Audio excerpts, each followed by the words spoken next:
Nick, thank you. Well, accommodation in Melbourne is booking out fast as tens of thousands of interstate fans from two separate teams travel for a grand final for the first time in 18 years. Joining us now is Dougal Hollis from Accommodation Australia. Hi, Dougal. Good to see you. What do the occupancy rates look like on Friday and Saturday?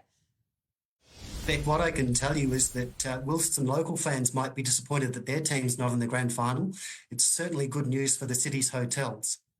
That is great. We're looking at about 87% on Saturday night and about 85% on Friday night. How does this compare to the grand final weekend last year?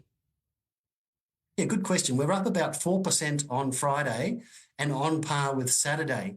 And you might say, well, how does that make sense when we've got two teams coming from interstate? Wouldn't that drive more demand? And I think the important point there, of course, last year we had the 100,000 mad Collingwood fans that hadn't seen a grand final victory since 2010. And of course, there was a lot of interest not only to be at the ground, but certainly, within Melbourne itself. So on par is good news. OK.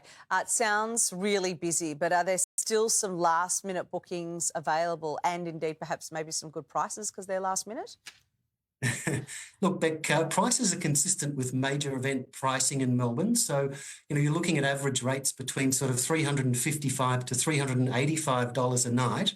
But one thing we've had across the last 5 years in Melbourne particularly, we've had nearly 7,000 new hotel rooms built in that period. So it's great that we can have an influx of, 100,000 people at the ground, 300,000 at the grand final parade, and still have accommodation left. So as I said, we've still got probably, 15% until we're full.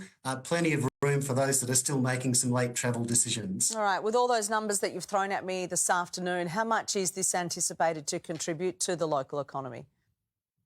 Look, the grand final itself was probably a $300 million cash injection into the local economy, and the visitor economy more broadly in Victoria is certainly going from strength to strength post-COVID.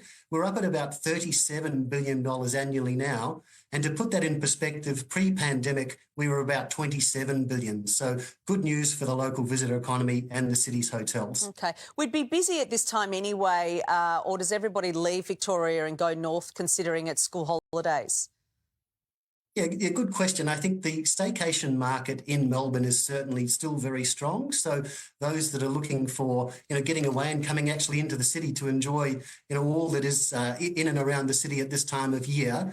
And certainly, as you know, this kicks off our spring-summer major event season as well. So lots to see and do in the city that certainly drives demand outside of the grand final as well. Absolutely. Hopefully we could just deliver on the weather. Thank you very much, Dougal. I appreciate your time. Thanks, Beck. And you can catch all the exclusive grand final day action and the big game live free and in HD starting from 7 a.m. only on 7plus. Well, still to come, we unpack the billion-dollar cost blowout on one of Victoria's biggest projects, plus the monetary lapse that left